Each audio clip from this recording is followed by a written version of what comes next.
मैं Istanbul university से PhD कर रहा हूँ। मैं एथियस्ट हूँ।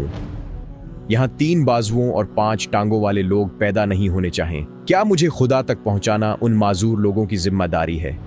क्या उसका पैदा करना और ये कहना कि मेरी मखलूक को चाहिए कि मुझे पहचाने, ये जाहिर नहीं करता कि वो हमारा मुहताज है? नहीं, इससे ये जाहिर नहीं होता। कुरान की एक आयत के मुताबिक वो जिसे चाहता है गुमराह कर देता है और जिसे चाहता है हिदायत दे देता है। फिर उसमें मेरा क्या कसूर है? वो मादे से बालतर है तो क्या मादे से बालतर होना खुद ब खुद खालिक कायनात के वजूद का सबूत नहीं है?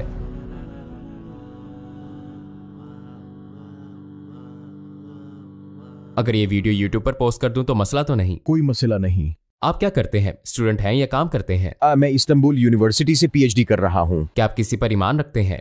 मैं एथीज्म और फलसफे को मानता हूँ। मैं एक लंबे अरसे तक मुसलमान रहा, आम से अंदाज में, फिर लंबे अरसे तक डीइस्ट रहा, अब मैं एथीस्ट हूँ। किस बात से आप कायल हुए कि कायनात का कोई खालिक नहीं है? क्या आपको कोई सबूत या इशारा मिला? रिलीजन्स के मुताबिक खालिक कायनात हर शख्स का जाती खुदा है। मसलन वो मुझसे मोहब्बत कर सकता है जैसे वो अपने पैदा करदा पैगंबर से मोहब्बत करता है और अपनी इबादत न करने वालों से नफरत। अगर खालिकी कायनात है तो उसे लाजिमन मुझसे बेहतर और परफेक्ट होना चाहिए। ठीक है, चले मैं आपसे पूछता हूँ, आप ये क्यों समझते हैं कि किसी से मोहब्बत या नफरत करना खालिक कायनात की खामी है? क्या वो एक ही वक्त में आपसे बेहतर और अपने बंदों और मखलूकात से मोहब्बत करने वाला नहीं हो सकता? उसकी मोहब्बत उसके ना होने का सबूत क्यों बन गई? उसकी सिफत इंसानों जैसी है, इसलिए मैंने कहा उसका वजूद नहीं। आपने कहा इंसानों जैसी। यहाँ मसला ये है कि खुदा लोगों को जाती अहमियत देता है, हम में सखावत भी मौजूद होती है। आपके ख्याल में ये चीजें हमें क्यों दी गई? क्योंकि इन एहसासात के साथ हम उसे समझ सकते हैं, हम अपने खालिक को पहचान सकते हैं। इन सिफात का इंसानों जैसा होना हकीकी नहीं है, उसने सिर्फ हमें एहसासात दिए हैं ताकि हम कंपेयर कर सकें। लेकिन जाहिर है ये एहसासात एक दूसरे से मुख्तलिफ होते हैं, हम उसकी जात का सिर्फ अकली अंदाजा लगा सकते हैं। मैं वक्त और जगह से बाहर की किसी चीज का तसव्वुर नहीं कर सकता, तो फिर मुझे उसका जिम्मेदार क्यों ठहराया जाए? चूंकि हम वक्त के धारे में जीते हैं, लिहाजा शायद हम गैर महदूद वक्त का तसव्वुर ना समझ पाएं, मगर इसे ना समझ पाना खुदा के ना होने का सबूत नहीं है। ये उसके होने का सबूत भी नहीं है। हमें उसके होने के बहुत से सबूत नजर आते हैं। मसलन आप क्या देखते हैं? मगर ओके, चलें इसके मुतालिक समझने की कोशिश करते हैं। अगर हम बिल्कुल बुनियाद से समझे तो हर चीज मादे से बनी है, या ये कि खालिक कायनात मादे से बालतर है। ठीक? हाँ। कायनात में 2 तरह की तख्लीकात हैं। एक, किसी चीज के बगैर यानी शुरू से तख्लीक करना। 2, पहले से मौजूद मटेरियल से तख्लीक करना। अगर मैं तख्लीक के ये दोनों तरीके देखूं तो ये सब कौन करता है? ज़हनी और अकली तौर पर मैं एक अंदाजा लगाऊंगा। मसलन पहली किस्म यानी किसी चीज के बगैर तख्लीक के लिए ऐसी जात का होना जरूरी है जो हमेशा से हो और जो किसी चीज की मोहताज ना हो। अगर पहले से उसका वजूद ना हो तो वो शुरू से खुद को तख्लीक नहीं कर सकता, क्योंकि पहले से उसका वजूद ही नहीं। अगर वो किसी शख्स या चीज का मोहताज हो तो कोई नई चीज पैदा नहीं कर सकता। इसके लिए ऐसी जात की जरूरत है जो हमेशा से मौजूद हो और जो किसी का मोहताज ना हो। तसव्वुर करें एक दिन आप सुबह जागें, अपना गैराज खोलें और वहां एक फरारी पाएं। हम कहेंगे किसी ने लाजमन इस कार को वहां खड़ा किया है ना? जी हाँ। क्यों? क्योंकि हम जानते हैं कि फरारी खुद से वहां पैदा नहीं हो सकती। इस बात को कोई भी आसानी से समझ सकता है। और अगर कायनात शुरू से वजूद में आई है तो हम कहेंगे कि ये किसी के एक्शन के बगैर खुद वजूद में नहीं आ सकती। हम कहेंगे ये वो जात है जो वक्त की कैद से आजाद है, जिसका हमेशा से वजूद था और जो किसी की मदद का मोहताज नहीं। अगर हम मादे को देखें तो वो बदलता रहता है। आप लॉ ऑफ एंट्रोपी जानते हैं, इसमें क्या होता है? मादा आहिस्ता आहिस्ता खत्म हो जाता है। जो चीज खत्म या तब्दील हो जाए वो हमेशा बाकी नहीं रह सकती, क्योंकि हमेशा रहने वाली चीज गैर महदूद, ना बदलने वाली और मुस्तकिल होती है। फिर मादे में वो खसूसियात भी नहीं है जिनकी मैं बात कर रहा हूँ, हमेशा बाकी रहना और किसी का मोहताज ना होना। हमने बिग बैंग से क्या समझा? मादा किसी चीज के बगैर वजूद में आया। कायनात फैल रही है। अगर कायनात फैल रही है तो टेप रिवाइंड करने पर क्या होगा? कायनात सिकुड़कर एक नुक्ता रह जाएगी और हम इब्तदा पर पहुंच जाएंगे। लिहाजा मादा खुद ये सब नहीं कर सकता था। दूसरा ये कि हम मटेरियल्स इकट्ठा करके एक इमारत खड़ी कर सकते हैं। दूसरे अल्फाज में ये दूसरी किस्म की तख्लीक है, मसलन मुसलसल तख्लीक और रोजाना लाखों मखलूकात का पैदा होना। ये तामीराती सरगर्मियां है। बिल्डिंग बनाने के लिए 4 खसूसियात लाजमन इकट्ठी होनी चाहिए। कौन सी? इल्म, इरादा, इख्तियार और जिंदगी। इनमें से कोई एक भी ना हो तो कोई तामीराती सरगर्मी नहीं हो सकती। मसलन तसव्वुर करें आप साहिल समंदर पर हैं और उस पर एक घर बनाना चाहते हैं, चाहे रेत का ही हो, तब भी ये 4 खसूसियात मौजूद होना जरूरी है। इल्म का मतलब घर बनाने के तरीके की मालूमात है। इरादा इस फैसले की अहलियत का नाम है कि काम किया जाए या नहीं। इख्तियार का मतलब है ताकत। और फिर जिंदगी, एक मुर्दा चीज रेत से भी घर नहीं बना सकती। थी। घर की इस मिसाल की तरह इस दुनिया में हर सेकंड में 4 लोग पैदा होते हैं और लाखों मखलूकात पैदा होती हैं। लिहाजा इनमें से हर तामीराती सरगर्मी के लिए ऐसी जात की जरूरत है जिसके पास इल्म, इरादा, इख्तियार और जिंदगी हो। और फिर जब मैं एटम्स और मादे को देखता हूँ तो इनमें ये 4 खसूसियात नहीं है। हमारे मुताबिक 2 ही ऑप्शंस हैं, मादा या फिर मादे से बालतर कोई जात। लिहाजा अगर मादे में ये खसूसियात नहीं है तो फिर मादे के पार ना देख पाने और वक्त की गैर महदूद हसीयत को ना समझ सकने के बावजूद मुझे कहना पड़ेगा कि किसी जात का वजूद है। रोजाना 3,85,000 बच्चे जो इल्म, इरादा, इख्तियार और जिंदगी का हामिल है, जो वक्त और जगह की कैद से आजाद है और जो किसी चीज का मोहताज नहीं है, जो गैर फानी और हमेशा बाकी रहने वाला है, जो चीजों को इब्तिदा से तख्लीक करता है, वही है जो तामीराती सरगर्मियों के साथ दोनों तरह की तख्लीकात करता है। आप क्या कहते हैं? जैसा कि हमने पहले कहा था, ये काम करने वाला या तो मादा है या खालिक कायनात।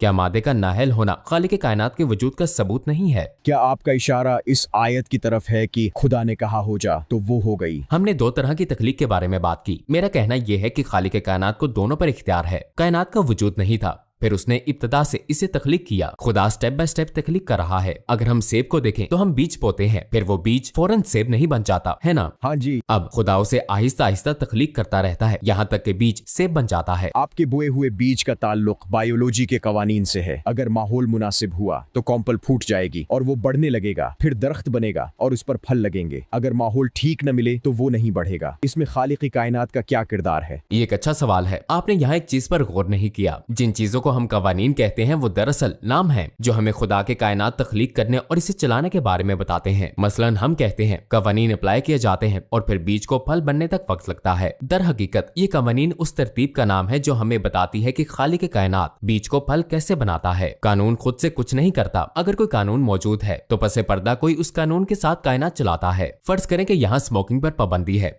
हम यहाँ इशारा लटकाते हैं, हम यहाँ आकर स्मोकिंग करते हैं। अब क्या ये इशारा हमें सजा देता है? इशारा ऐसा नहीं कर सकता। सही, फिर कौन सजा देता है? कानून बनाने वाला ये सजा देगा। क्यों? क्योंकि कानून खुद से कुछ नहीं कर सकता।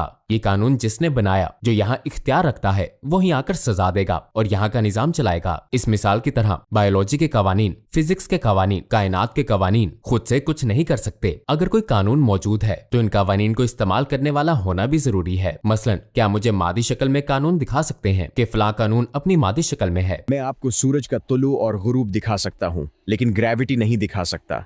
आप ग्रेविटी नहीं दिखा सकते, क्यों? क्योंकि ये मादे से नहीं बनी। सही, ये चीजें यहाँ ग्रेविटी की वजह से मौजूद हैं, लेकिन मैं ये नहीं कह सकता देखो ये रही ग्रेविटी। मैं बिल्कुल यही कह रहा हूँ। क्यों?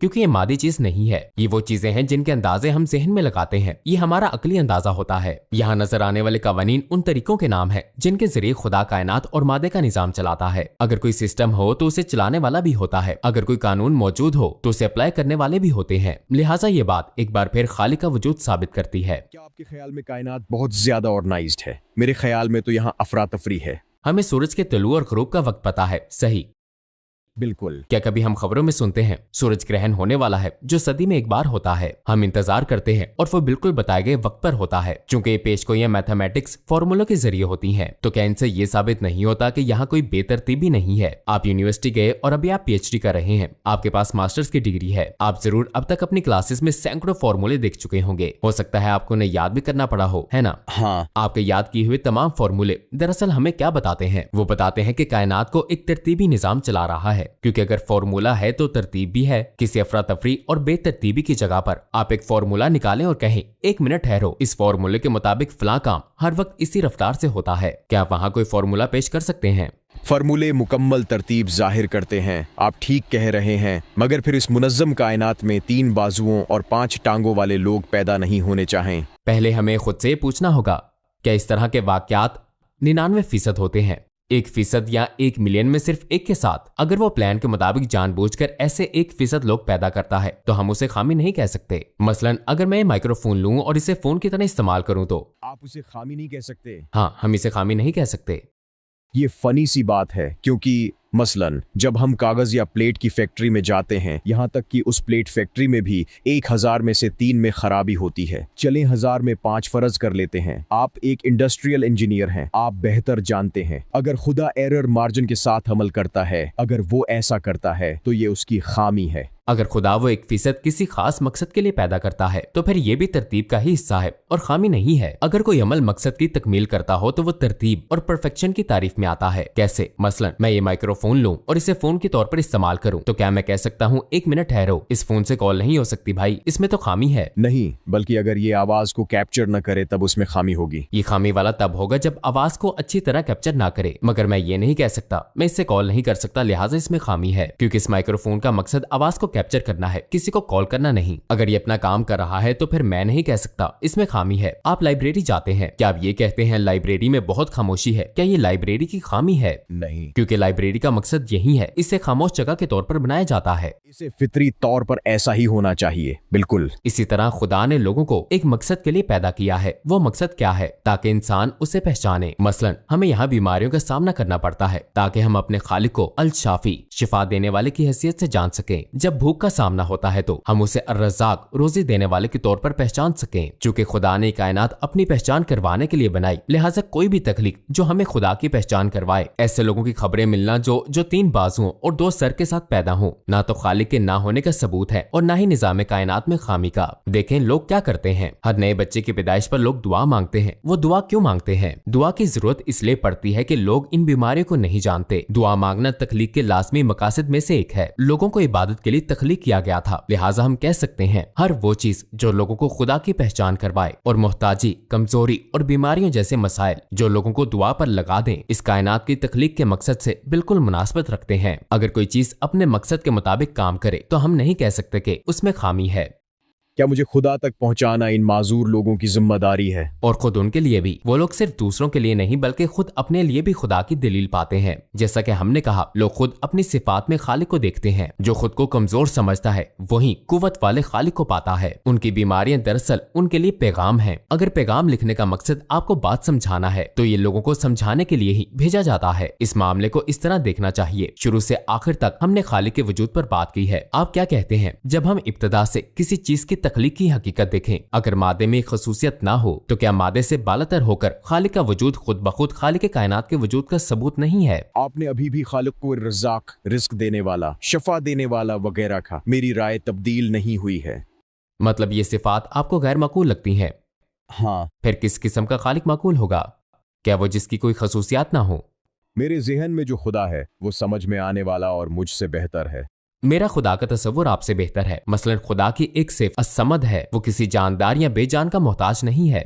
क्या उसका पैदा करना और ये कहना कि अब मेरी मखलूक को चाहिए कि मुझे पहचाने, ये जाहिर नहीं करता कि वो हमारा मोहताज है? इससे ये जाहिर नहीं होता, क्योंकि मेरे ख्याल में तो जाहिर होता है, क्यों नहीं? अगर हम कहेंगे मेरे ख्याल में, तो हम मामले की सच्चाई तक नहीं पहुंच सकते। हमें यहाँ सबूत को देखना होगा। उससे आपकी या मेरी राय तब्दील नहीं होती, मगर मैं इसी तरह समझता हूँ। तसव्वुर करें, एक माँ अपने बच्चे का सर चूम रही है। वो पिछली रात को नींद से जागी, अपने बच्चे का सर चूमा और दोबारा सोने चली गई। उसने ऐसा इसलिए किया कि वो ये करना चाहती थी, राइट? हाँ। दूसरे अल्फाज में ये उसकी जरूरत नहीं है। खुदा के लिए तख्लीक भी ऐसी ही चीज है जिसे वो करना चाहता था। ये उसका इंतखाब था, इसलिए नहीं कि उसे इसकी जरूरत थी। हमने शुरू में कहा था उसका गैर फानी होना जरूरी है ताकि वो इब्तदा से चीजों को तख्लीक कर सके। उसे किसी चीज का मोहताज हरगिज नहीं होना चाहिए ताकि वो चीजें तख्लीक कर सके और नशोनुमा जारी रहे। अगर कोई चीज गैर फानी हो तो उसकी रहमदिली भी लामहदूद होती है, उसकी ताकत भी लामहदूद होती है। उसके लिए मोहताजी की कोई गुंजाइश नहीं होती, क्योंकि हम हर लिहाज से मुकम्मल होने की बात कर रहे हैं जिसकी कोई हद नहीं होती। लिहाजा हम कह सकते हैं ऐसे किसी चीज या जानदार की जरूरत नहीं। अगर आप पूछे उसने क्यों तख्लीक किया, तो तख्लीक उसके नामों और सिफात की एक झलक है। कोई सखी हो तो वो अपनी सखावत दूसरों को भी देना चाहेगा।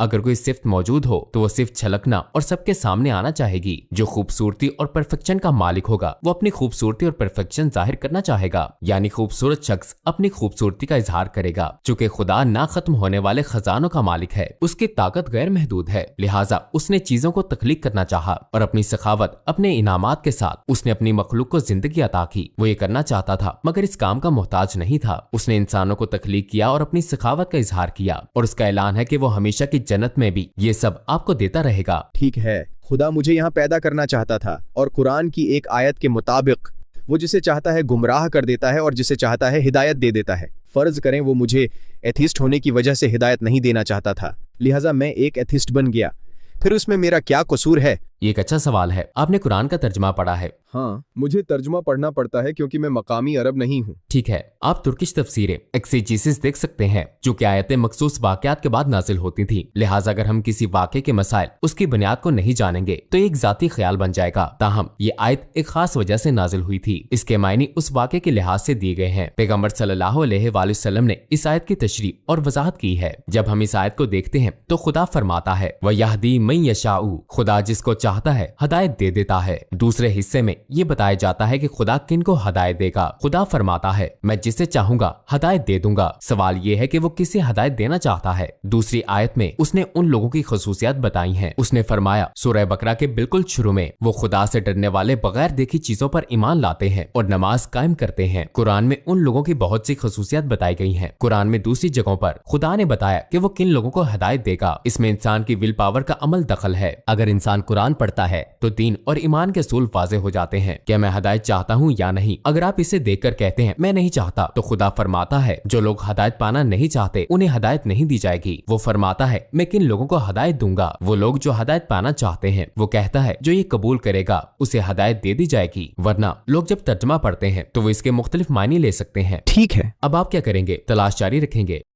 नहीं, मैंने बहुत पहले ही तलाश रोक दी थी। मैं अपनी जिंदगी नॉर्मल अंदाज में गुजार रहा हूँ। मैं एक सादा सा सवाल करना चाहता हूँ, आप चाहे तो जवाब न दें। जब आप एथीज्म की बात करते हैं तो आपकी फैमिली, दोस्त, रिश्तेदार भी होंगे, आपकी कोई महबूबा या बीवी भी होगी। इतने सारे लोगों से आपका दिली ताल्लुक होता है, जबकि एथीज्म कहता है कि मौत के बाद जिंदगी नहीं है। आप ये बात कैसे सह लेते हैं? कोई शख्स इस सोच के साथ कैसे खुश रह सकता है कि मेरा वजूद बिल्कुल खत्म हो जाएगा? इसकी बजाय इस मामूली सी अकली दलील के साथ कि हाँ ठीक है, खालिक के कायनात के खिलाफ ये 100 सबूत हैं, इनमें से एक मुझे समझ आ रहा है, लिहाजा मैं बस इसे मान लूंगा। बाकी 99 चीजें जो मेरी समझ से बाहर हैं, मैं इन्हें स्टेप बाय स्टेप हल करने की कोशिश करूंगा। क्या ये बेहतर नहीं होगा? फना हो जाने के ख्याल के साथ आप कैसे जिएंगे? मैं खुश हूँ क्योंकि मैं अपनी जिंदगी का मालिक हूँ। क्या आपको बोझ, ज़हनी दबाव महसूस नहीं होता? क्या आखिरकार आपका नामो निशान खत्म हो जाएगा? इस ख्याल के साथ कैसे जी सकते हैं? मरने के बाद मुझे नहीं मालूम, हो सकता है मैं कोई घास फूस बन जाऊं, गाय मुझे खा ले, दूध दे और बच्चे वो दूध पिएं, या उसी तरह की कोई चीज। उसके अलावा और क्या हो सकता है? मैं सॉसेज में, पस्त्रामी में था। अगर आप किसी प्यारे से 1 महीने के लिए अलग हो जाएं, तो आप उससे अलग नहीं रह सकते, है ना? मतलब आपस में इतना जज्बाती ताल्लुक होता है। हाँ, हो सकता है। अगर हम उससे 1 महीने के लिए अलग नहीं रह सकते, आप अपने किसी प्यारे से 1 महीने के लिए भी अलग नहीं रह सकते। मगर ये ख्याल कि मैं अब कभी उनसे नहीं मिलूंगा, अगर सैकड़ों माकूल सबूत मौजूद हैं, तो मेरे ख्याल में कोई एक सबूत भी खालिक को मानने के लिए काफी है। अपना ख्याल रखिएगा। आपसे मिलकर बहुत खुशी हुई। मुझे भी।